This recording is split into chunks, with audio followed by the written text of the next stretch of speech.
ॐ विश्वं दर्पणदृश्यमाननगरी तुल्यन्निजान्तर्गतं पश्यन्नात्मनि मायया बहिरिवोद्भूतं यथा निद्रया यस्साक्षात्कुरुते प्रबोधसमये स्वात्मानमेवाद्वयं तस्मै श्रीगुरुमूर्तये नमः इदं श्रीदक्षिणामूर्तये बीजस्यान्तरिवाङ्कुरो जगदिदं प्राङ्निर्विकल्पं पुनः मायाकल्पितदेशकालकलना वैचित्रचित्रीकृतं मायावीव विजृम्भयत्यपि महायोगी वयस्वेच्छया तस्मै श्रीगुरुमूर्तये नमः इदं श्रीदक्षिणामूर्तये तस्मै श्रीगुरुमूर्तये नमः इदं श्रीदक्षिणामूर्तये ॐ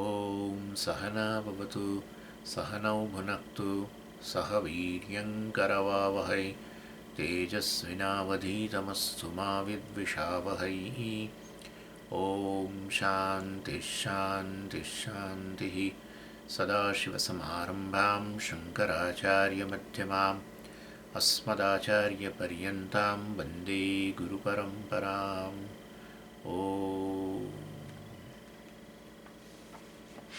आठवां अनुवाक भीषास्माद्वातः पवते भीषोदेति सूर्यः भीषास्मादग्निश्चेन्द्रश्च मृत्युर्धावति पञ्चम इति सैषानन्दस्य मीमांसा भवति युवा स्यात् साधु युवाध्यायकः आशिष्ठो दृढिष्ठो बलिष्ठः तस्येयं पृथिवी सर्वा वित्तस्य पूर्णा स्यात् स एको मानुष आनन्दः ते ये शतं मानुषा आनन्दाः એમ પછી છેલ્લે કહ્યું સ યશ્ચાયં પુરુષે યશ્ચાસાવાદિત્યે સ એકઃ સ ય એવં વિત. ભાષ્યકાર કહે છે તસ્યૈષ આનંદ શ્રોત્રિયેણ અવૃજિનેન અકામહતેન ચ પ્રત્યક્ષમ ઉપલભ્યતે.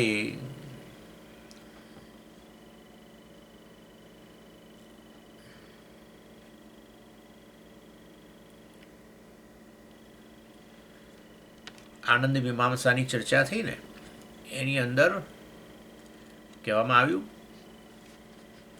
શ્રોત્રિયસ્ય ચ અકામહતસ્ય. આચાર્ય કહી રહ્યા છે અને એમ કરતાં કરતાં આપણે જોયું છેવટે જેમ ચડિયાતીઓની હોય એમ કામનાઓ પૂરી થતી જાય ને. ચડિયાતીઓની મળી, ચડિયાતા ભોગો મળ્યા, એટલે એ રીતે વાસ્તવની અંદર અકામહતત્વ વધતું જાય. અકામહતત્વ વધતું જાય એટલે આનંદ વધતો જાય. કામનાથી હણાઈએ નહીં, આપણી ઈચ્છાઓથી ન હણાઈએ. ઈચ્છાઓને લીધે એમાં શું છે, ઈચ્છા ઉણપમાંથી જન્મે.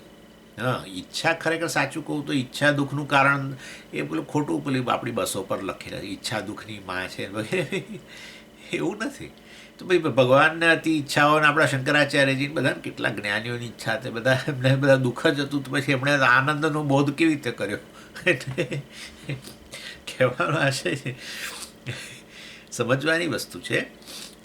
પરંતુ સામાન્ય રીતે જે અજ્ઞાની છે એ વ્યક્તિને તો ઉણપ લાગવાની જ છે પોતાના માટે. હંમેશા પોતાનું મૂલ્યાંકન કરતો જ રહે વ્યક્તિ, મનુષ્ય કરે. કારણ કે એને તો સતત પોતાનું વિશેનો નિર્ણય પોતાના વિશે નિર્ણય ન કરે એવી સ્વતંત્રતા જ નથી. કારણ કે ખરેખર એ પોતાની જાતથી આત્માથી સભાન છે, પોતાની જાતથી. પણ વાસ્તવિક આત્મા છે એનું અજ્ઞાન છે પાછું. એટલે પછી આ જે શરીર મન બુદ્ધિ જે ખરેખર અત્યંત નજીક એટલે શું, જેવું હું કહું કે તરંગ જળથી અત્યંત નજીક એના જેવું, એવું આ શરીર મન બુદ્ધિ જે છે એને આત્મા કહે. એણે પોતાનાથી સભાન હોય એટલે કે પોતાના વિશે નિર્ણય કરવાનો જ હોય, અને પાછું આત્મ અજ્ઞાન પણ હોય, તો પછી શરીર મન બુદ્ધિને જ આત્મા કહેવાનું છે. અને શરીર મન બુદ્ધિને આત્મા કહો, તેથી પછી શરીરની ઉણપ એ મારી ઉણપ,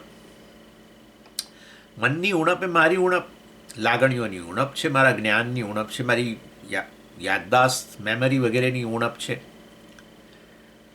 પ્રાણના સ્તરે પણ અનેક પ્રકારની ઉણપો છે, ભૂખ તરસ આ તે સિવાય પણ ઘણું બધું. સમજી, મારા પગ હવે તો સૂના પડી જાય છે, એમ થઈ જાય, ફલાણું થઈ જાય છે, થોડુંક ચાલું છું ને તો હાંફ ચડી જાય છે. આ બધું પ્રાણ સાથે રિલેટેડ છે વસ્તુ. એટલે કહેવાનો આશય છે કે એકવાર અને આત્મા કહો એટલે પછી ઉણપ લાગ્યા જ કરવાની છે. તમે ઉણા નથી, પરંતુ હવે અજ્ઞાન છે આત્માનું, તો પછી અને ઉણપમાંથી પછી પૂર્ણતાની ઈચ્છા એટલે કે આનંદની ઈચ્છા જન્મે. એટલે એ ઈચ્છા પૂરી ન થાય ત્યાં સુધી તો પોતાને ઉણપ લાગે, દુઃખ જન્મે વગેરે.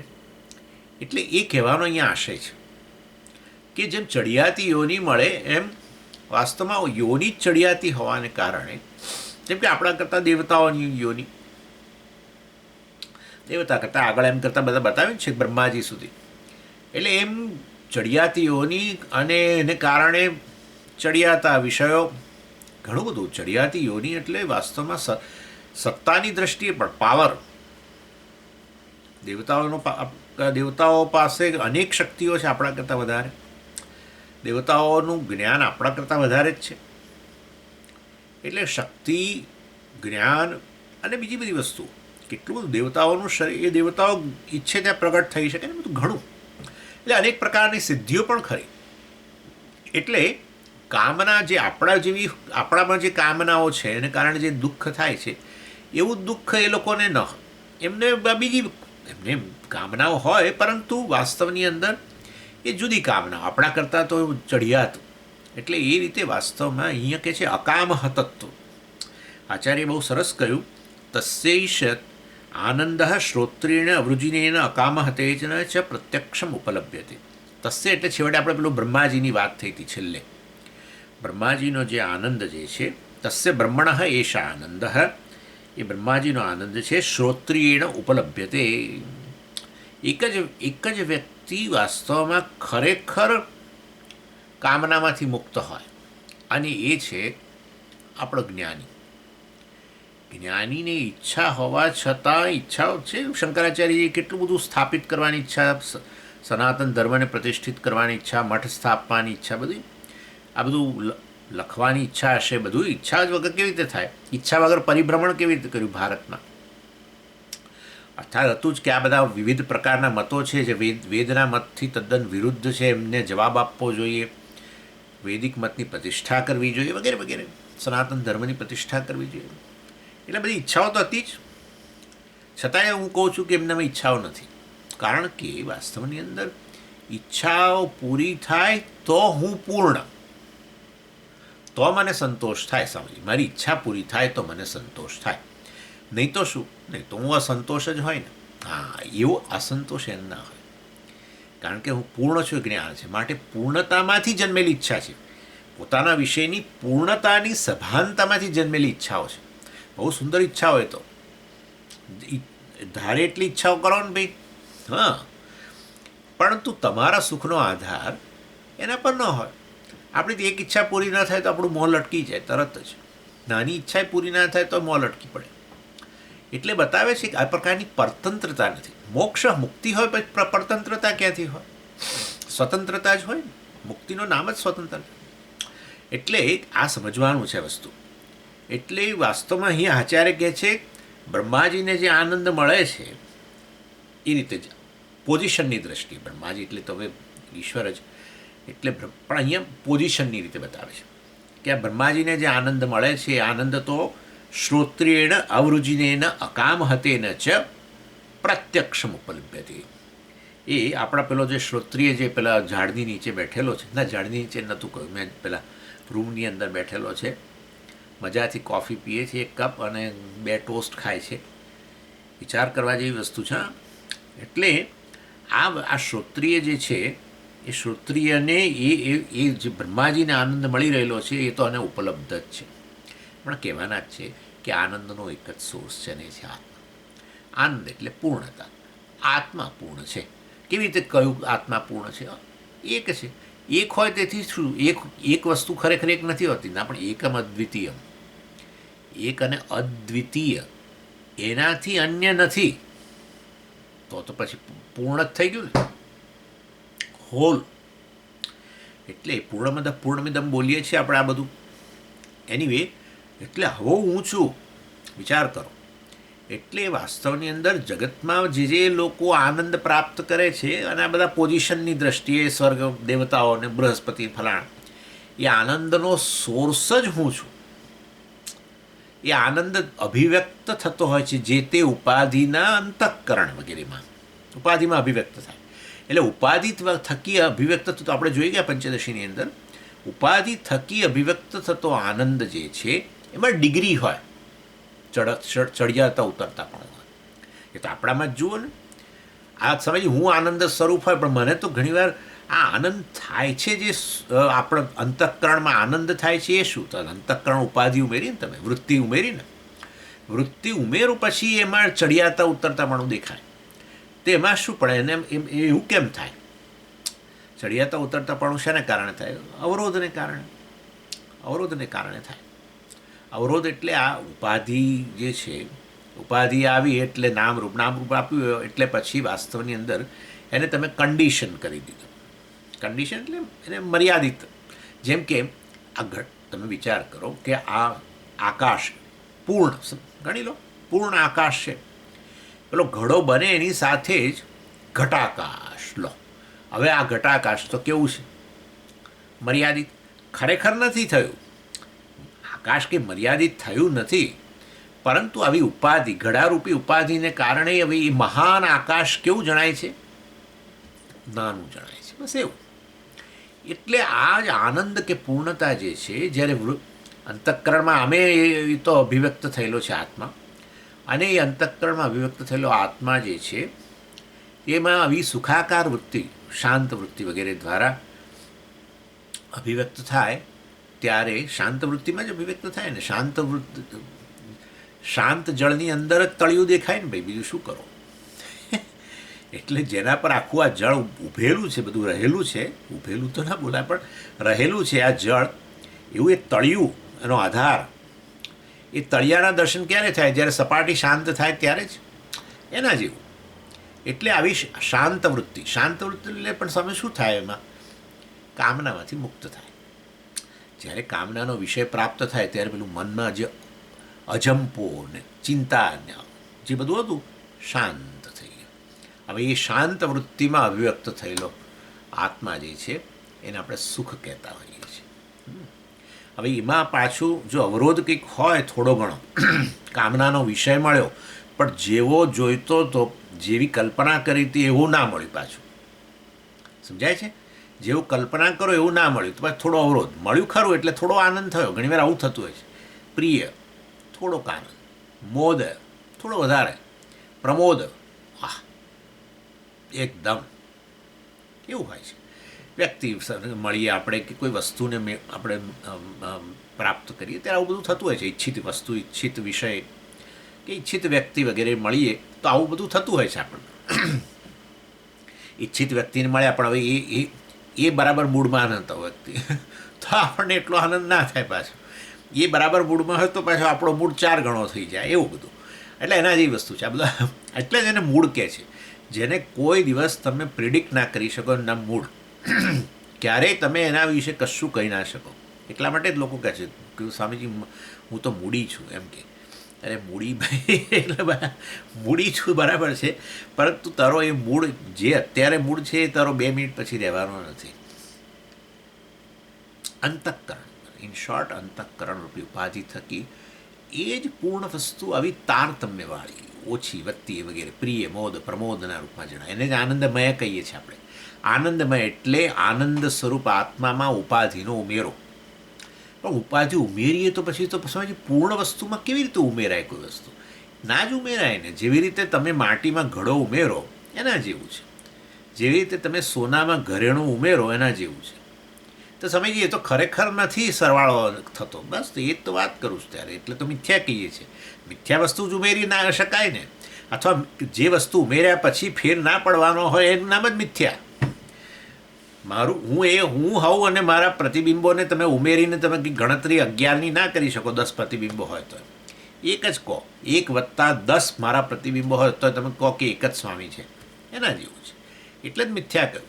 ચાલો, એનીવે, ઇન શોર્ટ કહેવાનો આશય એ છે કે આ જે બ્રહ્માજીને જે આનંદ પ્રાપ્ત થાય છે, ચડિયાતો જે આનંદ થતો જતો હોય છે એ પેલી ચડિયાતી યોનિઓ વગેરેને કારણે છે.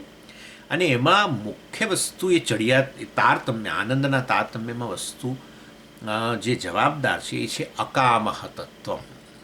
કામનાથી હણાવું એ કામહતત્વ કહેવાય.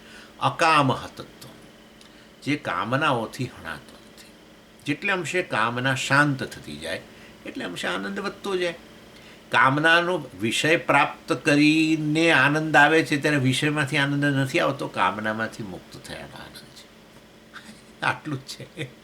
એટલે કામનામાંથી મુક્ત થયાનો આનંદ છે. મન ક્યારનું વિચારતું હતું કે આ વસ્તુ મળી જાય સારું, આ વસ્તુ મળી જાય સારું, આ વસ્તુ મળી જાય સારું, અને પછી આપણને મળ્યું. હા, એટલે મેં શાંત વૃત્તિ કરું.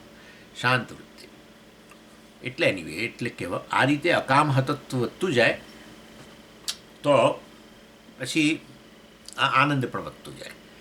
તો એ આનંદ વધતો જાય ભલે, પરંતુ આનંદનો સોર્સ તો પેલો આત્મા જ છે ને. એ પેલો આપણો કોફી પીનારો બેઠો છે ખૂણામાં, એ જાણે છે કે હું આનંદ સ્વરૂપ છું, પૂર્ણ છું. એટલે માટે પછી આ બધી ઉપાધિઓ થકી, જે તે ઉપાધિઓ થકી, જે તે શરીરો થકી, જે તે અંતઃકરણ થકી અભિવ્યક્ત થતો હોય આનંદ, એ તો ડિગ્રી જ હોય, ઓછો જ અંશ જ હોય.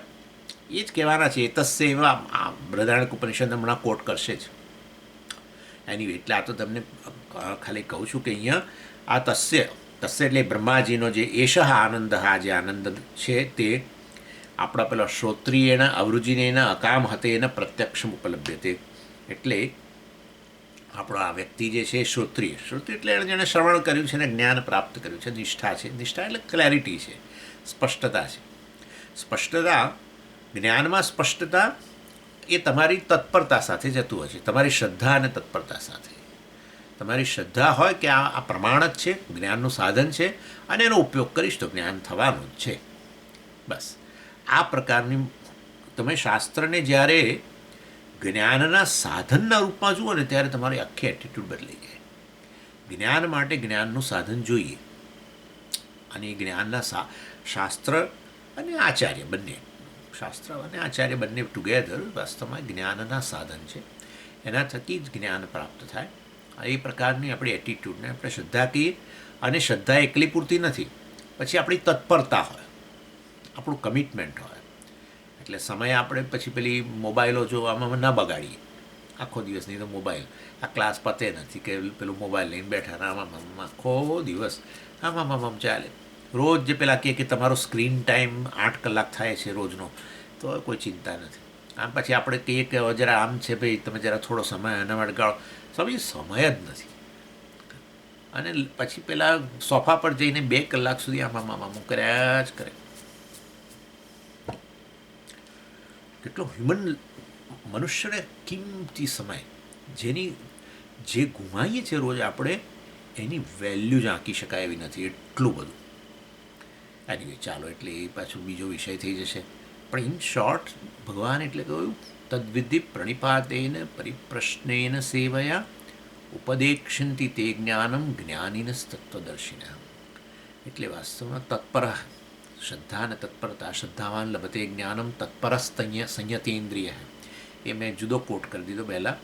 એ સાધન, ગુરુ એ સાધન જ છે. ચાલો, પણ એ જવા દઈએ અત્યારે.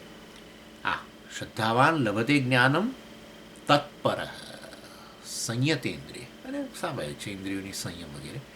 બહિર્મુક્તાનો ભાવ, તો એ બહિર્મુક્તાનો ભાવ એને અહીંયા કામ હતત્વ કહી શકો તમે. બહિર્મુક્તાનો ભાવ, બહિર્મુક્તા એટલે રાગદ્વેષને કારણે બહિર્મુક્તા, એનો અભાવ.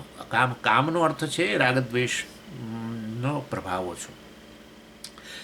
અકામ તત્વનો એ અર્થ છે. વૈરાગ્ય પણ કહી શકો તમે. એ જેટલે અંશે વૃદ્ધિ પામે એટલા આનંદ. એટલે શ્રોત્રિય અને અવૃજિનત્વ બરાબર છે. અવૃજિનત્વ એટલે શું કે ધર્મને અંતર્ગત જીવન જીવવું, બસ દેટ્સ ઇટ. એનું નામ અવૃજિનત્વ.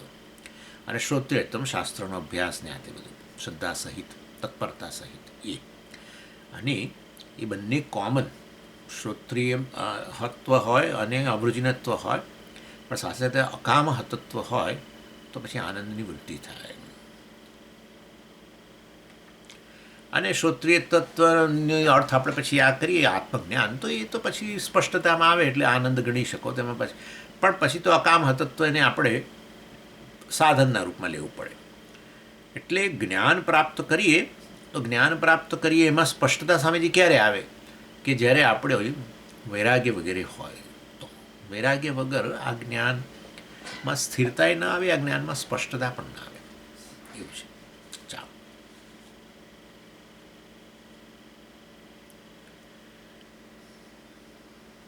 એટલે અહીંયા આચાર્ય ત્રણેયને સાધન તરીકે લઈ લે છે: શ્રોત્રિયત્વ, અવૃજિનત્વ અને અકામત્વ. તસ્માદ એતાની ત્રીણી સાધનાની ઇતિ અવગમ્યતે તત્ર શ્રોત્રિયત્વ અવૃજિનત્વે નિયતે અકામહતત્વમ તુ ઉત્કૃષ્યતે ઇતિ પ્રકૃષ્ટ સાધનતા અવગમ્યતે. એટલે એતાની ત્રીણી સાધનાની ઇતિ અવગમ્યતે. આપણે એતાની આ ત્રણ જે છે એ સાધનો છે. મેં તમને કહ્યું શ્રોત્રિયત્વ, અવૃજિનત્વ અને અકામત્વ. શેના માટે? બ્રહ્માનંદ માટે.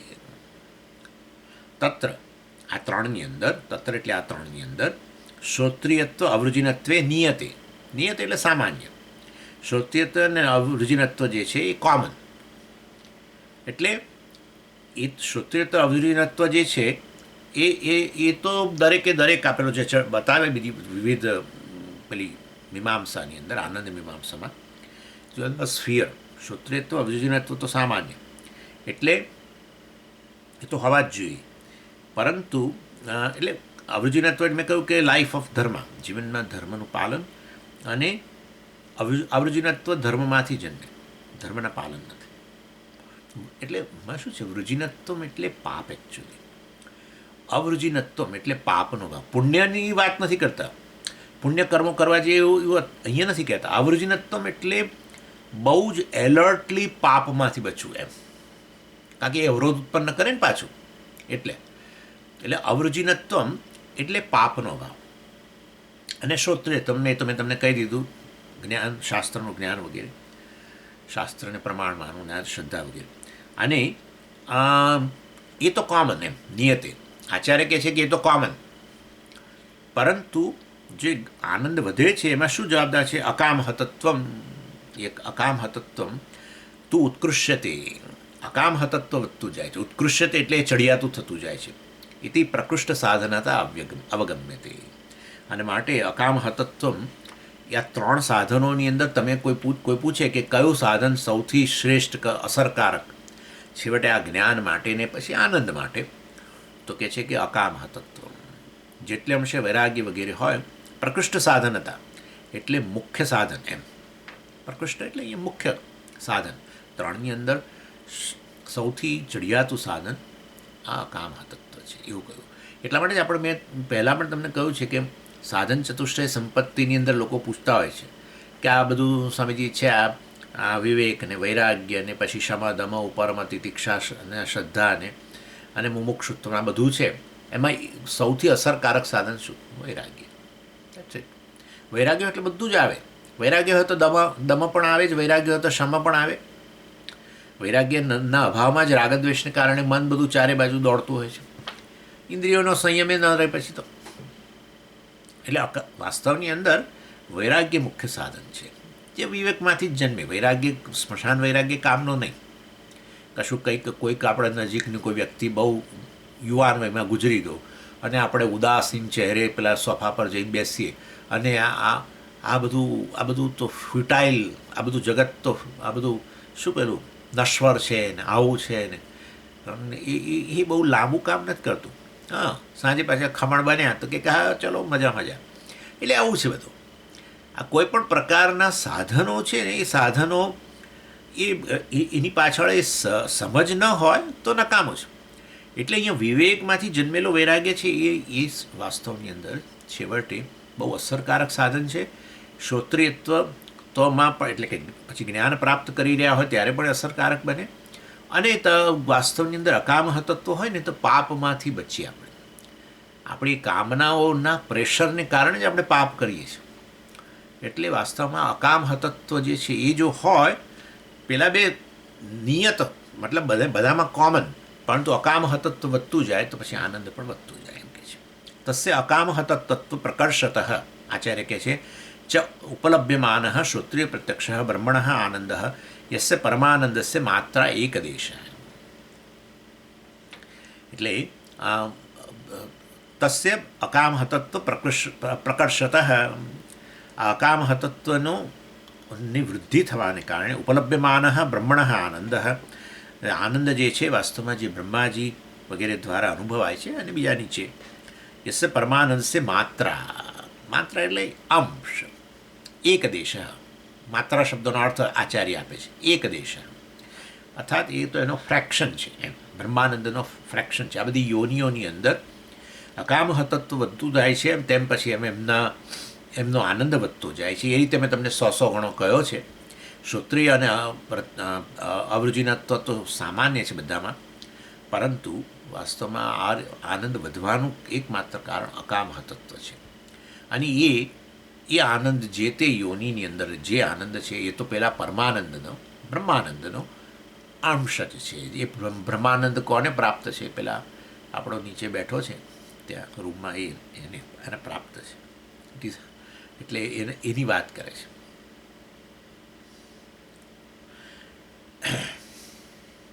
એટલે કે છે આ શ્રોત્રિય પ્રત્યક્ષ, એટલે આ વાસ્તવમાં આનંદ જે બ્રહ્માજી અનુભવે છે તો પેલા શ્રોત્રિય પ્રત્યક્ષને જો અહીંયા બ્રહ્માજી અનુભવે છે એને પહેલાં એટલે બ્રહ્માજી પણ જે આનંદ અનુભવે છે એ વાસ્તવમાં એ અંશ જ છે. એને આપણે પેલો જ્ઞાની છે એ પૂર્ણ છે એ એવું કહે છે કે બ્રહ્માજી જે આનંદ મેળવે છે તો મારો અંશ જ છે.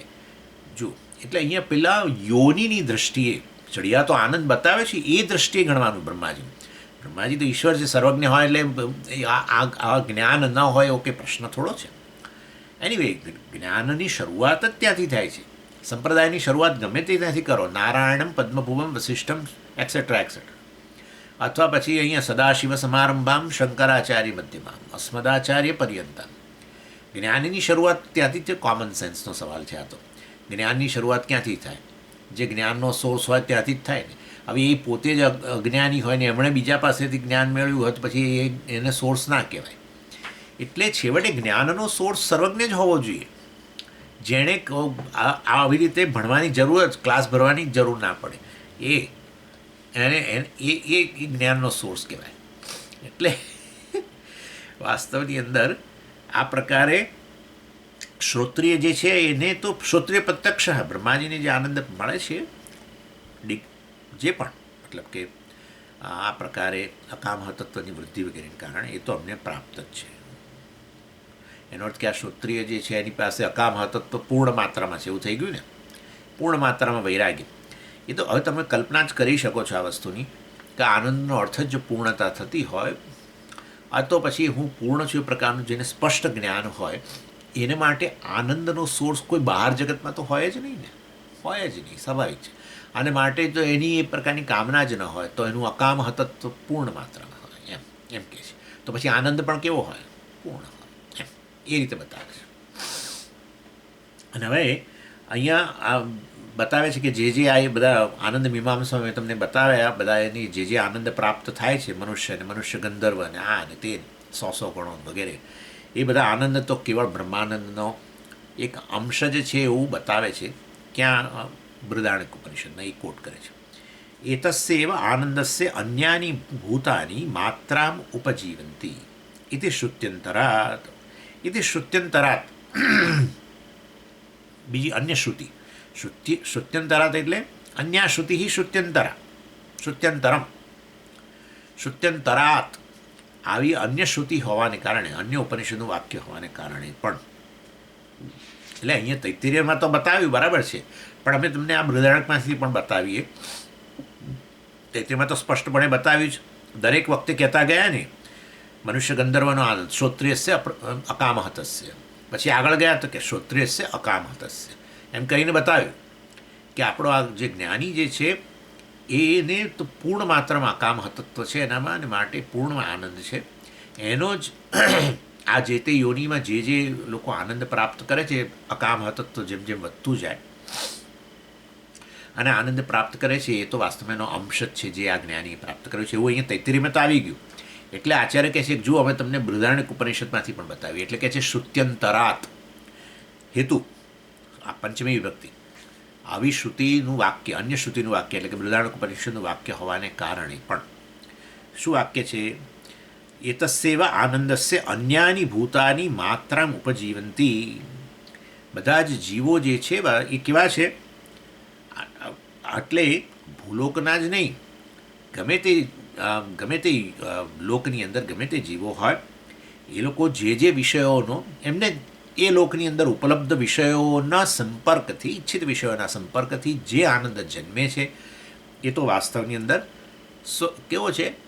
એતસ્યવ આનંદસ્ય એતસ્ય આ આપણા જ્ઞાનીને જે પ્રાપ્ત થયેલો છે પૂર્ણ માત્રામાં અકામ હતત્વને કારણે, અને શ્રોત્રિયત્વ વગેરે તો સામાન્ય અર્થાત જ્ઞાન પ્રાપ્ત જ છે ને, માટે એને કારણે એને જે આનંદ પ્રાપ્ત થયેલો છે એનો એક અંશ હોય છે એમ કહે છે. અન્ય યોનિઓની અંદર જે આનંદ પ્રાપ્ત થાય છે. એટલે આ રીતે અહીંયા એતસ્યવ આનંદસ્ય, એતસ્ય એટલે આપણા બ્રહ્મજ્ઞાનીના જે આનંદ છે એના ફ્રેક્શનથી અન્યાની ભૂતાની માત્રામાં ઉપજીવંતી એટલે આમ તો વાસ્તવની અંદર આ બધા જીવો જે આનંદ ભોગવે છે, ઉપજીવંતીનો અર્થ એવો થાય છે. જીવંતીનો અર્થ તો જીવવું, ઉપજીવંતી અર્થાત અનુભવ કરવો, અર્થાત એ તે યોનિઓમાં જે તે વિષયોના સંપર્કથી જે આનંદનો અનુભવ કરે છે એ પેલા જ્ઞાનીના આનંદના એક અંશ સમાન છે, એવું સ્પષ્ટપણે ત્યાં બૃહદારણ્યકમાં પણ કહેવામાં આવ્યું. એમ કરે આચાર્ય આ રીતે બધા ઉપનિષદોની વચ્ચે કોઈ પ્રકારનો વિરોધાભાસ નથી આત્માના સ્વરૂપ વિશે. અને આ બધી ચર્ચા કે ભાઈ આ આનંદ મીમાંસાની અંદર ઇન્દ્રને આનંદ મળે એ તો સમજી જુદો જ હોય ને, અને આપણા જ્ઞાનીને મળે આનંદ જુદો, આવું જ માનીએ છીએ આપણે. તો આનંદના અનેક સોર્સ છે એવું જ કહીએ છીએ આપણે, તો એવું જ કહીએ ને. આનંદના કેટલા સોર્સ પહેલેથી શરૂઆત કરે લોકો. પહેલું તો કોઈ જગ્યા, ત્યાંથી શરૂઆત કરે. સ્વામીજી સ્વિટ્ઝરલેન્ડ જઈએ ને તો બહુ જ આનંદ આવે. શરૂ થયું, ફલાણી જગ્યાએ જઈએ બહુ, કેરાલા જઈએ ને સ્વામીજી આહા હા હા હા હા, ફલાણા આશ્રમમાં જઈએ ને હા હા હા હા હા, એમ કર્યા કરે. એટલે પર્ટિક્યુલર જગ્યાએ જવાનો આનંદ, અને એટલે અનુભવનો આનંદ થયો. એ જગ્યાએ જાઓ, અનુભવ કરો. એટલે અનુભવમાં જે જન્મે આનંદ કેવો હોય? ક્ષણિક જ હોય ને, કારણ કે ત્યાં જન્મ્યો અને ત્યાં જતો રહે. તમે ત્યાં પહેલાં કેરાલામાં જાઓ ને પછી બીચ પર બેસો, સરસ નાળિયેર પાણી પીતા પીતા બેસો ત્યાં દરિયા કિનારે, કેટલી વાર આહા હા હા કરો? ક્યાં સુધી કરશો આહા હા હા હા હા હા હા હા હા હા? થોડોક કલાક 2 કલાક થયા નથી ને ઊભા થઈને જતા રહીએ. પછી છે ને બીજું કંઈક યાદ આવે કે અહીંયા પણ રેત, આ પવનમાં રેતી બહુ ઉડે બધું, અને સ્મેલ આવે છે બધી, પેલી ફિશની સ્મેલ આવે છે. પછી બીજું બધું યાદ આવવા મળે. આવું જ છે, સમજી લેવાનું છે આપણે. પરંતુ એ જ્યારે એને અનુભવ થયો ને જે આનંદ જન્મ્યો, એ આનંદમાં જે પૂર્ણતા છે, પરંતુ આ તો વૃત્તિમાં અભિવ્યક્ત થયો ને, એટલે વૃત્તિરૂપી ઉપાધિ થકી અભિવ્યક્ત થયો ને. વૃત્તિ તો ક્ષણિક જ છે, માટે એ અનુભવનો આનંદ જે છે, જેને આપણે સુખ કહેતા હોઈએ છીએ સામાન્ય રીતે, મનમાં જે સુખાકાર વૃત્તિ જન્મે એને આપણે એ તો ટકે જ નહીં, કારણ કે પેલી ઉપાધિ વૃત્તિ જ ક્ષણિક છે. તો પછી એટલે વાસ્તવમાં જે જ્ઞાની તો પોતાના સ્વરૂપને આનંદ પૂર્ણ છે એવું જાણે છે, અને માટે વાસ્તવમાં જે લોકો આવી પ્રકારે પૂર્ણતાનો અનુભવ કરે છે સુખાકાર વૃત્તિ વગેરે દ્વારા, સુખની પણ સ્વામીજી સુખમાં પૂર્ણતા હોય એવું કોણે કહ્યું? આટલું તો છે કે ભાઈ સુખની ક્ષણની અંદર તમને ઈચ્છા નથી હોતી, આટલું તો નક્કી. સુખની ક્ષણની અંદર ઈચ્છા ઉત્પન્ન થઈ છે ત્યારે માનવાનું કે હવે અધૂરપ કંઈક ચાલી રહી છે. એટલે સુખની ક્ષણમાં જો તમને ઈચ્છા ન હોય તો પછી તમે અધૂરપનો અનુભવ નથી કરતા એટલી ક્ષણ પૂરતો. તો અધૂરપનો અનુભવ ન કરતા હોય એવા તમે કેવા હોવા જોઈએ? પૂર્ણ જ હોવા જોઈએ. એટલે કોઈ પણ પ્રકારની મર્યાદા, અધૂરપ, ઉણપનો અનુભવ નથી થતો સુખની ક્ષણમાં. માટે સુખની ક્ષણની અંદર તો પૂર્ણતાનો જ અનુભવ છે, પરંતુ પેલી વૃત્તિ થકી છે ને, અને માટે વૃત્તિ તો ક્ષણિક છે. એટલે જતો રહે છે. એટલે માટે આપણે કહીએ છીએ એટલે અહીંયા કહે છે કે વાસ્તવની અંદર એ પૂર્ણતા તો સ્વરૂપ જ છે આપણું, પણ તો આપણને ખબર નથી. એટલે આવી રીતે વૃત્તિમાં અભિવ્યક્ત થાય એને જ આપણે તો સુખ કહીએ. અને એમાં પછી આ પ્રિય મોદ પ્રમોદ વગેરે આવે, બધું તારતમ્ય વગેરે આવે, કારણ કે ઉપાધિ ઉમેરાઈ. એટલે ઉપાધિ એટલે આ વૃત્તિ ઉપાધિથી ઉમેરાઈ એટલે છે ને, ઉપાધિથી જાણે કે અવરોધાયો. હું તમને સાચું કહું, ઉપાધિથી અવરોધાયેલી વસ્તુ સમજ. ઉપાધિ અવરોધ ઉત્પન્ન કરી શકે? ન જ કરી શકે ને. ઘડો માટીને કેવી રીતે મર્યાદિત કરી શકે? ન જ કરી શકે. પણ તમારામાં આવો તો આવો ખ્યાલ જન્મે ખરો કે માટી, આપણે આમ તો ઘડો જ બોલીએ, માટી એ નથી બોલતા. એટલી બધી હદે આપણે તો જ્યાં નામરૂપ છે એટલો બધો મોટો અવરોધ ઉત્પન્ન કરે છે કે આપણે તો જેનું તત્વ જે છે, જેના વગર એ ઘડાનો અનુભવ પણ ન કરી શકીએ, એ જ વસ્તુ ભૂલી જઈએ છીએ. ચાલો એનીવે, પરંતુ એનાથી આગળ જઈને કદાચ કોઈ કે માટી છે, ચાલો બધો માટી છે, પણ તો કેટલી? તો કે આ ઘડા જેટલી. અરે ભાઈ એવું નથી. એ ઘડો જ્યાં જ્યાં રાખ્યો છે તમે, એ ત્યાં એ પૃથ્વી પાકી માટી જ છે ને, બીજું શું છે? એટલે ઉપાધિ હંમેશા જાણે કે સર્વવ્યાપી વસ્તુને મર્યાદિત બતાવે, મર્યાદિત કરે નહીં. મર્યાદિત કેવી રીતે કરી શકે? તો મિથ્યા વસ્તુ છે ને. મિથ્યા વસ્તુ સત્ય વસ્તુ પર કોઈ પ્રભાવ જ ન પાડી શકે. ઘડો, ચાલો એ જવા દે ફરી. એટલે આ રીતે કોઈ પણ ઉપાધિ જે છે વાસ્તવની અંદર, એ જે એનું જે દ્રવ્ય છે, એનો સાર છે, એનો આત્મા જે છે, તત્વ છે, દ્રવ્ય જે છે, સબસ્ટન્સ છે, એને મર્યાદિત ન કરી શકે. એવી રીતે આ વૃત્તિ પણ જે છે એ મર્યાદિત ન કરી શકે. વૃત્તિ ઉત્પન્ન થાય છે, જેમાંથી ટકે છે, એમાં જ લય એમાં જ પામે છે. અહંકાર વૃત્તિથી માંડી બધું ચાલે. ઇન શોર્ટ, એટલે આ જીવપણું જે છે ને, એ જ વાસ્તવમાં ખરેખર જીવપણું, જીવ નામની વસ્તુ નથી. આ એક ખાલી આ ઘડો જેટલી ઘડાની સત્તા છે, એવી ને એવી આ જીવની સત્તા છે. ઘડાની સત્યતા જે છે એ માટી છે, એવી રીતે જીવની સત્યતા કેવળ બ્રહ્મ છે, આત્મા, સાક્ષી જેને કહો તમે તમને. ચાલો, નિષ્કર્ષ સ્થિતિમાં આપણે ચર્ચા કરી ગયા છીએ વસ્તુ. પછી આગળ કહે છે આચાર્ય, સહ એષ આનંદ યસ્ય માત્રા સમુદ્રાંબસઃ ઇવ વિપૃટ પ્રવિભક્તા યત્ર એકતાં ગતા સહ એષ પરમાનંદ સ્વાભાવિક અદ્વૈતત્વાत् આનંદ આનંદિનોશ્ચ અવિભાગ તત્ર અત્ર. સહ એષ આનંદ, આ જ બ્રહ્માનંદ છે એમ. એટલે જે યોનિઓની અંદર આ બધા જે વિષયોના ઉપભોગથી આનંદ મેળવે છે, એ વાસ્તવમાં એ સહ એ આ આનંદ છે, અર્થાત આ બ્રહ્માનંદ છે. યસ્ય માત્રા, જેનો એક માત્રા, જેનો એક દેશ અથવા જેનો એક અંશથી, અને આચાર્ય ઉદાહરણ આપે છે, સમુદ્રાંબસઃ વિપૃટ ઇવ. વિપૃટ એટલે ટીપું. સમુદ્રાંબસઃ, સમુદ્રાંબસઃ સમુદ્રનું જળ, અંબસ એટલે જળ.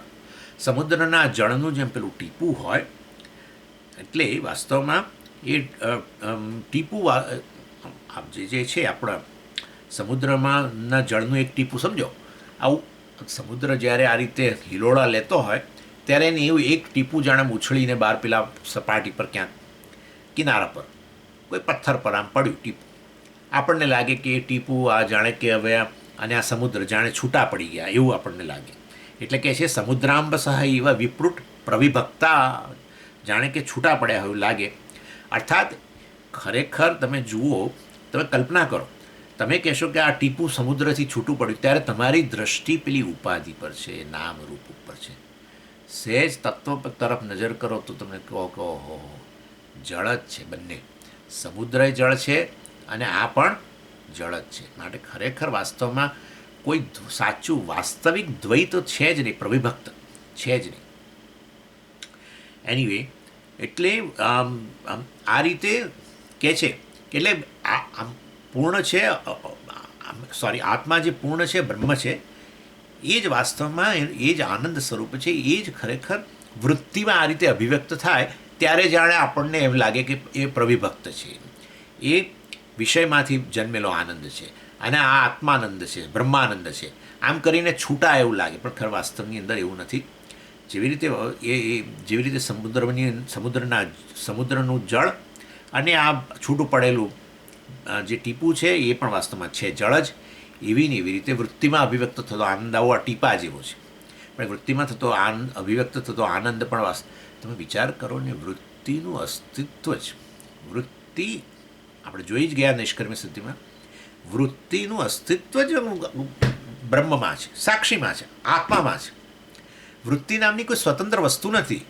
હા, નહીં તો પછી એટલે બહુ છે ને આ પછી કામ નથી કરતું પેલી વસ્તુ વૃત્તિમાં અભિવ્યક્ત થતું ને બધું, એ બહુ લાંબુ કામ નથી કરતું. કારણ કે તરત જ આપણા મનમાં થાય કે આ સૂર્ય જેવી રીતે પેલા દર્પણમાં અભિવ્યક્ત થાય ને એવી રીતે કહે છે, એવું આ ટીપામાં અભિવ્યક્ત અર્થાત આ રીતે અભિવ્યક્ત થતી વસ્તુ એ બહુ લાંબુ કામ નથી કરતું. કારણ કે અહીંયા તો પૂર્ણ વસ્તુની વાત કરીએ છીએ, અદ્વિતીય વસ્તુની વાત કરીએ છીએ, માટે કશું એનાથી છૂટું હોય જ નહીં. ઇનફેક્ટ બધાનું અસ્તિત્વ, વૃત્તિનું અસ્તિત્વ, સમગ્ર અંતઃકરણનું અસ્તિત્વ એમાં છે, સદાય એની અંદર જ છે. પણ અંતઃકરણમાં અભિવ્યક્ત થાય છે એ વસ્તુ નિશ્ચિત છે. પરંતુ અંતઃકરણ આવું મિથ્યા અંતઃકરણ જે આત્માથી અભિન્ન છે, જેનું અસ્તિત્વ જ વાસ્તવમાં આત્મામાં રહેલું છે, એવા અંતઃકરણ વિશેષ દ્રવ્યમાંથી બન્યું હોવાને કારણે એ ચેતન જણાય છે. કારણ કે આવી રીતે ચિદાભાસ રૂપે અભિવ્યક્ત થાય છે આત્મા, બાકી બીજું કોઈ ફેર નથી. એનીવે, પરંતુ કહેવાનો આશય છે કે એટલે વૃત્તિમાં અભિવ્યક્ત થતો આનંદ અને સ્વામીજી પેલો પૂર્ણ આનંદ, એ બંને જુદા જુદા, સુખાકાર વૃત્તિ અને આ ના નથી, એ પ્રકારનું નથી. જેવી રીતે છૂટું પડેલું પેલું જળનું ટીપું અને સમુદ્ર જે છે એ બંને વાસ્તવમાં તમને દેખાય છે જુદા જુદા જાણે, પરંતુ બંને સ્વરૂપથી જળ જ છે એ પ્રકારે. એટલે સમુદ્રાંબસ એવા વિપૃત પ્રવિભક્તા યત્ર એકતામ ગતા એટલે વાસ્તવની અંદર આ બધા આનંદ જે છે વાસ્તવની અંદર એ જુદી જુદી ડિગ્રીમાં, જુદી જુદી માત્રામાં આપણે જોઈ ગયા ને પેલું પ્રિય મોદ પ્રમોદ વગેરે રૂપે અભિવ્યક્ત થતો હોય તો પણ એ વાસ્તવમાં શું છે? સહ એષ પરમાનંદ, એ વાસ્તવમાં પરમાનંદ છે. સ્વાભાવિક એટલે સ્વભાવે નહીં વર્તતે ઇતિ સ્વાભાવિક, એનો સ્વભાવ છે, એનું સ્વરૂપ છે. અને કેમ આવું બધું કહો છો કે એ આનંદ અને આ આનંદ ને બધું એ વાસ્તવમાં ખરેખર પેલો તો માત્રા, આ આનંદની માત્રા જ છે, અંશ છે. ખરેખર એ ત્યાં આનંદ જ અભિવ્યક્ત થાય છે, આ જ ત્યાં અભિવ્યક્ત થયેલો છે. આવું બધું કેમ કહો છો? અદ્વૈતત્વાત. એક જ રીઝન આપ્યું આચાર્ય, અદ્વૈતત્વાત. એનાથી અન્ય કશું છે જ નહીં. દ્વૈત એટલે શું? અદ્વૈત એટલે શું? એનાથી અન્ય દ્વૈત, એનાથી અન્ય કોઈ વસ્તુ જ નથી. એવું હોવાને કારણે જ્યાં પણ જે અભિવ્યક્ત થાય છે આનંદ, વાસ્તવની અંદર આનંદમાં પૂર્ણતા હોય છે અને એ વાસ્તવમાં એ પૂર્ણતાની અભિવ્યક્તિ વૃત્તિ થકી થતી હોય છે. વૃત્તિ શાંત થઈ જાય, અહંકાર શાંત થઈ જાય, એટલે કકળાટ શાંત થઈ જાય. હા, નાના પણ ઉણપ શાંત થઈ જાય. ઈચ્છિત વિષય મળે ને ત્યારે પેલી ઉણપ શાંત થઈ ગઈ. અને ઉણપ શાંત નહીં, ઉણપવાળો હું શાંત થયો. હા, ઉણપ શાંત કંઈ નહીં, હું ઉણો છું એ મુખ્ય પ્રશ્ન છે ને. હું ઉણપવાળો નથી આવું લાગે, હું તો ખરો જ પણ ઉણપવાળો નહીં, બસ. તો પછી કેવો ત્યારે પૂર્ણ. એટલે આ રીતે આટલું આપણે યાદ રાખવાનું કે પૂર્ણતા આ રીતે વાસ્તવમાં જ્યારે અનુભવીએ આપણે, અનુભવની અંદર એને જ આપણે આનંદ કહેતા હોઈએ છીએ. પૂર્ણતાને આવી પૂર્ણતાનો અનુભવ એને જ આનંદ કહેવામાં આવે છે. નવું નવું સુષુપ્તિમાં થતું જ હોય છે. આ બધી વસ્તુઓ પર ભાર હું એટલા માટે આપી રહ્યો છું કે આ પ્રકારની સમજ જો આપણી થોડી થોડી ડેવલપ થાય તો પછી અકામહતત્વ ધીરે ધીરે વધતું જાય. બહુ મોટું છે. અકામહતત્વ વધતું જાય તો પછી હવે આ જ્ઞાન જે આપણા માટે અસરકારક પણ વધારે ને વધારે બનતું જાય પાછું. એટલે જેટલું અકામહતત્વ વધે એટલું પછી આ બધું સાંભળવાનું વધારે અસરકારક થતું જાય. એટલે આમાંથી પછી અને એને આ અસરકારક બને તો પછી અકામહતત્વ વધતું જાય. વિચારો તમે. એટલે આ રીતે છેવટે જ્ઞાનમાં નિષ્ઠા આવે, સ્પષ્ટ થઈ જાય. સમજી, બ્રહ્મનિષ્ઠા એટલે શું? મારે બ્રહ્મમાં નિષ્ઠ થવું છે. હું જીવ અને આ બ્રહ્મ, અને મારે આ બ્રહ્મમાં નિષ્ઠ થવું છે. એટલે હું જરાય હવે બહાર હાલું નહીં. એટલે પણ બે હોવા જોઈએ ને, કંઈકને કંઈક ગુંદરથી ચોંટાડવાના નથી. હું જીવ છું એ પ્રકારનો જે ખ્યાલ છે, ભૂલ કરી રહ્યા છીએ, એ ભૂલમાંથી મુક્ત થવાનું છે, બીજું કશું નથી. અહંકાર જે છે પ્રારબ્ધ છે તો હોય, હવે તો જે વ્યવહારિક સત્તા છે એની તે છે, જગત છે એવું અહંકારે છે. જગતના અનુભવ માટે તો વાસ્તવમાં અનુભવ કરનારો તો જોઈશે જ ને. જગતના જ્ઞાન માટે પ્રમાતા જોઈશે ને. જગતમાં કંઈક તમારો રિસ્પોન્સ આપવા માટે કરતા તો જોઈશે જ ને. તો આ બસ હવે એક આ ઈશ્વરની એરેન્જમેન્ટ છે. આવું પણ વાસ્તવિક રીતે તમે તો જગત અને આ જીવ પ્રમાતા બંનેનું અધિષ્ઠાન છો. પ્રમાતા પ્રમેય બંનેનું અધિષ્ઠાન, ભોગતા અને ભોજ્યનું અધિષ્ઠાન છો. આ રીતે વાસ્તવમાં સમજાય છે. ચાલો,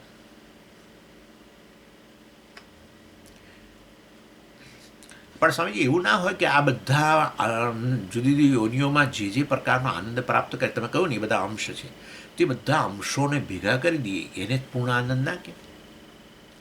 જે યોનિઓમાં જે પ્રકારનો આનંદ જે વિષયોથી મળે છે એ બધાને ભેગા કરીએ એનો અર્થ પૂર્ણ.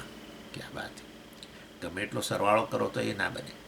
હા, બધા આનંદને ભેગા છૂટા છૂટા બધા છે એમને ભેગા કર્યા, એટલે કે અવયવોને ભેગા કર્યા, અંશોને બધાને ભેગા કર્યા. અંશોને ભેગા કર્યો ને તો વાસ્તવની અંદર એ વસ્તુ જે બને એ વસ્તુ મર્યાદિત જ હોય. એને જ સાંશ અથવા સાવયવ વસ્તુ કહેવાય.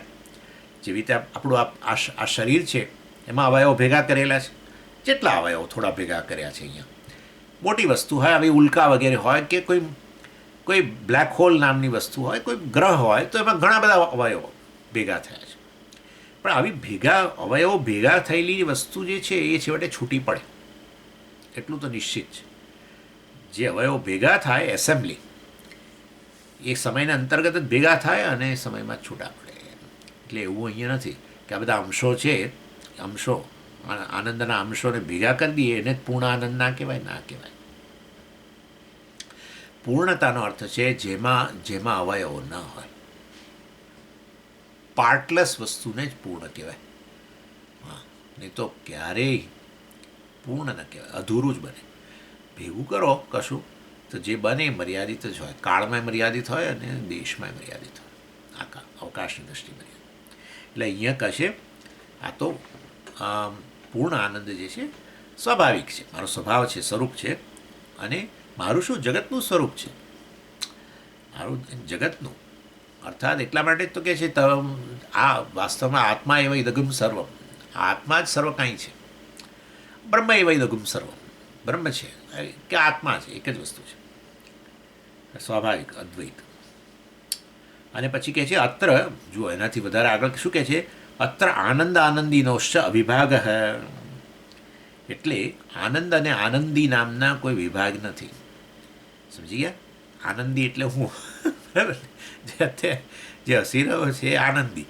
અને આ કેમ હસી રહ્યા છો સ્વામીજી? આનંદનો વિષય હમણાં મને મળ્યો ને એટલે હસી રહ્યો છું. આનંદ આનંદીનો ખરેખર વાસ્તવમાં કોઈ વિભાગ જ નથી હોતો. જેમ દંડ અને દંડીનો વિભાગ હોય છે એવી રીતે અહીંયા આનંદ આનંદીનો વિભાગ નથી હોતો. દંડ હોવાને કારણે એ પુરુષને દંડી કહેવાય. દંડ અસ્ય અસ્તિ ઇતિ દંડી, આવું કહેવાય. દંડ અસ્ય અસ્તિ, અસ્ય પુરુષસ્ય, જે પુરુષ પાસે દંડ છે એ હવે દંડી કહેવાય. તો પણ ક્યારે દંડી કહેવાય? પહેલાં નહોતા કહેતા, હવે કેમ કહો છો? સ્વામીજી એને દંડ મળ્યો, લાકડી એને આપી કોઈ કે, એટલે હવે એ લાકડીવાળો બન્યો, દંડી બન્યો. એવી રીતે હું હવે આનંદી છું. કેમ આનંદી છો? કારણ કે આનંદ ક્યાંકથી આવ્યો, પેલા દંડની જેમ મારી પાસે, અને હવે આનંદવાળો હું બન્યો. માટે જે પેલો દંડવાળો બન્યો દંડી, એમ આનંદવાળો બન્યો આનંદી. નામ આચાર્ય કહે છે આનંદ આનંદીનો આવો પ્રકારનો ભેદ ના પાડશો, બરાબર ને? કારણ કે વાસ્તવમાં આનંદ તો આપણું સ્વરૂપ જ છે. અનનેસેસરી પેટ ચોળી છૂળ ઊભું થયેલું છે, અને એ છે કે આ શરીર મન બુદ્ધિમાં આત્મબુદ્ધિ છે, અથવા એનો અધ્યારોપ કર્યો છે, આવું કહીએ. આ અધ્યારોપમાં પાછું ગરબડ. રજ્જુ પર સર્પનો અધ્યારોપ કરનારો સ્વામીજી હું, બરાબર છે? એવી રીતે આત્મા પર અધ્યારોપ કરનારો કોણ? એમ કરીને પાછું આમ કરીને બતાવે. આત્મા પર આ શરીરમાં બુદ્ધિનો અધ્યારોપ કરનારો કોણ? એમ બ્રહ્મ જ અધ્યારોપ કરે. લાવ બીજું શું કે કોણ લાવશે? ના, પણ સ્વામીજી જીવ અધ્યારોપ કરે. એ પણ અધ્યારોપનું નામ જીવ છે.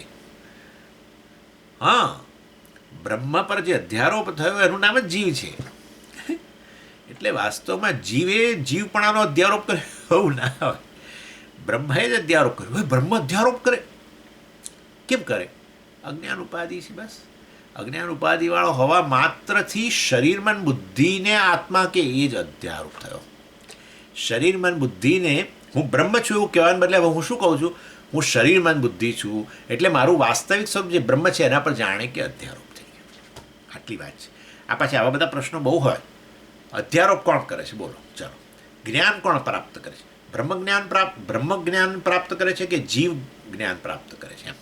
એમ પાછા આમ એવો પ્રશ્ન આમાં આખો એ આવા પ્રશ્નો કરે. એટલે કહેવાનો આશય છે કે જ્ઞાન જે છે વાસ્તવની અંદર એ આ પ્રકારના અધ્યારોપમાંથી મુક્તિ.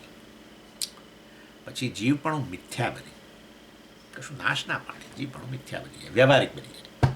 બસ અત્યારે જેમ છે તમે હું બધા અત્યારે કેવા જીવ કહીએ ને, શ્રોતા કરતા ભોગતા જે પણ, અધ્યારોપ. હું બ્રહ્મ જ છું, ત્રણેય અવસ્થામાં હું તો એક કેવળ બ્રહ્મ છું, મારાથી અન્ય કશું છે નહીં. આ બધી અવસ્થાઓ મનની છે ને એના કારણે જ બધું અધ્યારોપ. મને એટલે અહંકાર, એ અહંકારને જ આત્મા કહી દેવો, બસ દેટ્સ ઇટ. મિશ્રણ હોવા છતાંય, જેમ ઘડો જ કહી દેવો મિશ્રણ હોવા છતાંય, ઘડો વાસ્તવની અંદર મિથ્યા ઘડો અને સત્ય માઠીનું મિશ્રણ છે, એવું હોવા છતાંય આ મિથ્યા અહંકાર અને આત્મા હું એનો વાસ્તવમાં મિશ્રણ હોવા છતાંય અહંકારને જ આત્મા કહ્યો. જેવી રીતે ત્યાં પેલાને ઘડો જ કહે કે કરવો, એના જેવી વસ્તુ છે. મિથ્યા વસ્તુને સત્ય કહેવી, કારણ કે સત્યનું જ્ઞાન ન હોય ત્યારે મિથ્યા સત્ય બની જાય. એટલે આવી રીતે વાસ્તવની અંદર આનંદ આનંદી, બહુ કેટલું સરસ કહ્યું. આનંદ આનંદીનો કોઈ ભેદ ના માનશો ભાઈ. જો ભેદ માનશો તો પછી વાસ્તવની અંદર પૂર્ણતા અને અદ્વૈતની વાત ક્યાં આવશે? એટલે હવે આ સમજવાનું, આનંદ, હું જ્યારે આનંદમાં છું એમ કહું ત્યારે તમે તમારી જાત સાથે છો, વાસ્તવિક જાત. જે તમારા મનમાં જે અવરોધ જે હતો એ ગયો છે, કોઈક કારણસર અવરોધ ગયો, પુણ્યને કારણે અથવા ઈચ્છિત વસ્તુ મળી તેને કારણે, જેને કારણે, અથવા કોઈકે કંઈ જોક કહીને, અથવા કોઈકનું કંઈક મોઢું જોઈને આનંદ આવ્યો, કંઈક ફૂલ ખીલેલું જોઈને આનંદ આવ્યો, બાળકને હસતું જોઈને આનંદ આવ્યો, કંઈ પણ સૂર્યોદય જોઈને આનંદ આવ્યો, કંઈ પણ વસ્તુ બને ને તમે જ્યાં તમે આત્મબુદ્ધિ કરીને બેઠા છો ત્યાંથી તમને એ વસ્તુ ધકેલી દે, તમારા તરફ, તમારા સ્વરૂપ તરફ ધકેલે જાણે. એટલે એ નામ આનંદ, દેટ્સ ઇટ. એનો અર્થ થયો જગતમાં કોઈ જગ્યાએ આનંદ નથી, મારા જ આનંદની અભિવ્યક્તિમાં નિમિત્ત બને છે. નિમિત્ત બને, છેવટે નિમિત્ત પુણ્ય ગણવાનું નિમિત્ત બને છે. ખરેખર કોઈ વસ્તુ આનંદ આપતી નથી. જેમ પેલા દંડ આપ્યો ને દંડી બને, એમાં આનંદ નામની વસ્તુ બહારથી આવી અને હવે એ વ્યક્તિ આનંદી બન્યો. આ વસ્તુ ન સમજાય અને આપણે બહારથી આવે છે આનંદ એવું કહીએ તો એ વસ્તુને આપણે અજ્ઞાનનું લક્ષણ કહીએ. અજ્ઞાનની આ પ્રકારની કેરેક્ટરિસ્ટિક. અજ્ઞાન છે કેવી રીતે ખબર પડી? બસ બહારથી આનંદ આવે છે.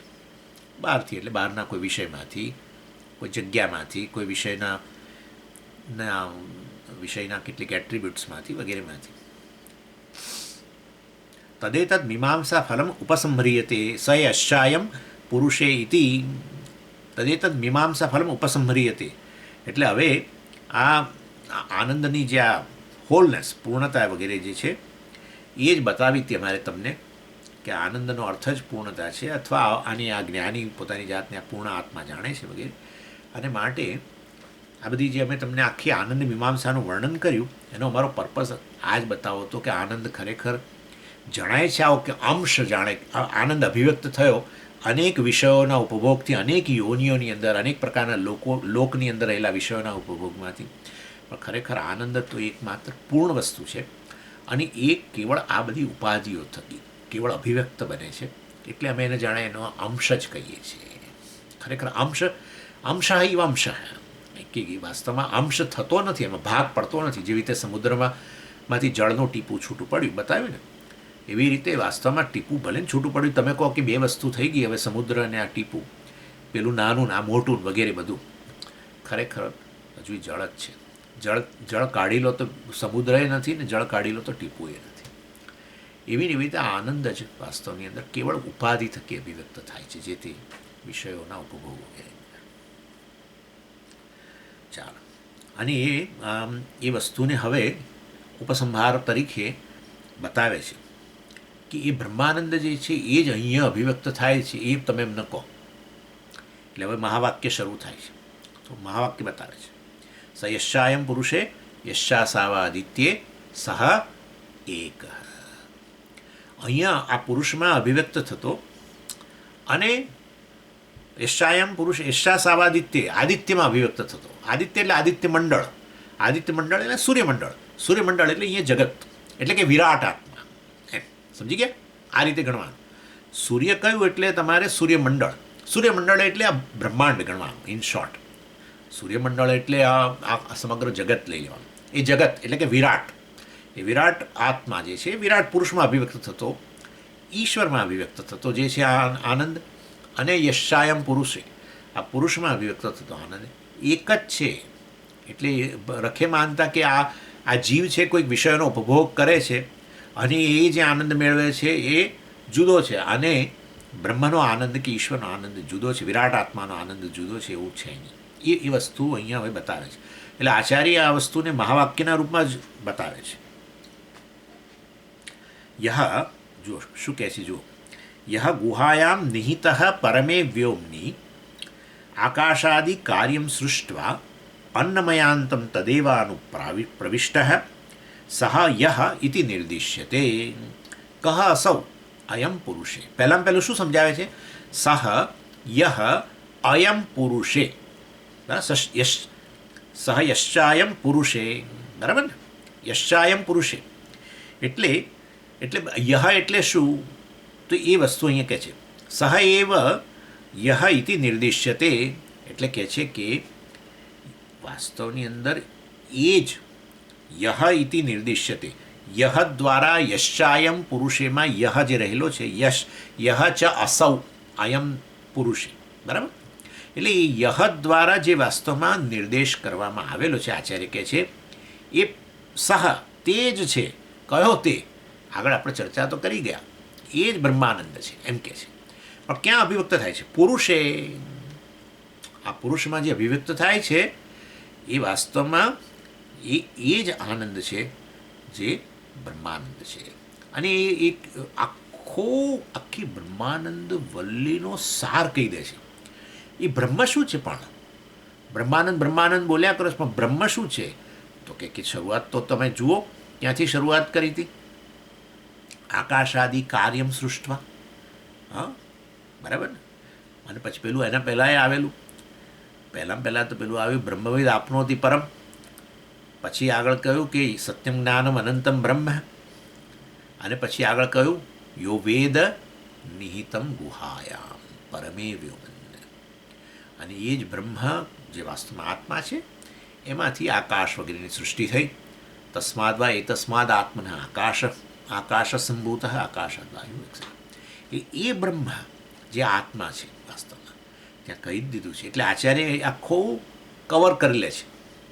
અહીંયા આ પુરુષમાં અભિવ્યક્ત થયેલો જે છે એ જ વાસ્તવની અંદર સહ, તે છે જે બ્રહ્માનંદ વલ્લીની શરૂઆતથી અમે જે કહી રહ્યા છીએ, જે પ્રકૃત છે, અર્થાત અત્યારે જે ચર્ચાના અંતર્ગત છે.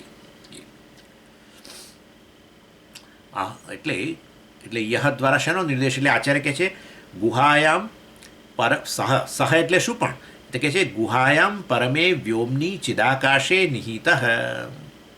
એટલે એ વાસ્તવની અંદર ગુહાયામ, બુદ્ધિરૂપી ગુફાની અંદર, ગુફામાં અવકાશ છે, બુદ્ધિરૂપી ગુફા. પણ ગુફા કેમ કહ્યું બુદ્ધિને? અરે ભાઈ, અજ્ઞાન ઘોર અંધકાર છે અંદર. જન્મ્યા ત્યારથી ઘોર અજ્ઞાન તો ઉપાધિ છે આપણી, મૂળ ઉપાધિ જ અજ્ઞાન છે. એમાંથી વળી આ બુદ્ધિ આવી, એમાં ઘોર અજ્ઞાન. જન્મી એટલે કશું મા બાપનું જ્ઞાન નથી હોતું ને, કશું એકડો બગડો તગડો કશું.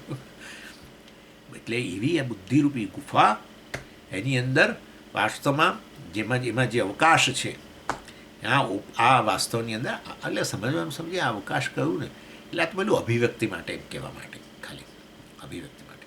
એટલે બુદ્ધિરૂપી ગુફાની અંદર પરમે વ્યોમની આ બુદ્ધિરૂપી ગુફામાં જે અવકાશ છે ત્યાં ઉપલબ્ધ છે.